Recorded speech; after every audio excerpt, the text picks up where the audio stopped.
అందరికీ నమస్కారం. చంద్రబాబు గారు ఆయన చెప్పిన మేనిఫెస్టోలోని ప్రతి అంశాన్ని కూడా ప్రజల్ని మోసం చేసే ఒక బూటకపు మేనిఫెస్టోని రిలీజ్ చేశారు.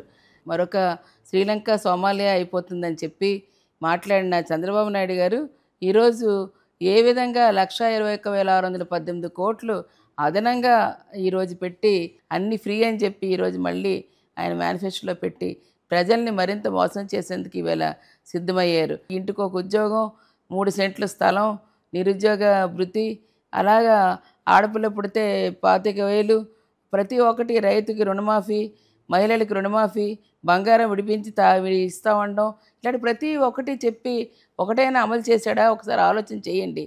అమ్మఒడి ఉండదు, చేయూత ఉండదు, జగనన్న ఆసరా ఉండదు, ముఖ్యమైన పథకాలన్నీ కూడా నిలుపుదల చేయడంతో పాటు అంటే రెట్టింపైన అప్పును చేసి పేదవారిని మరింత పేదరికంలో పంపించడమే కాకుండా మధ్యతరగతి కుటుంబ వాళ్ళకు కూడా ఈరోజు ఆర్థిక భారం, పన్ను భారం ఈరోజు వేసి మరింత ఈరోజు మోసం చేసే పరిస్థితికి వస్తుంది.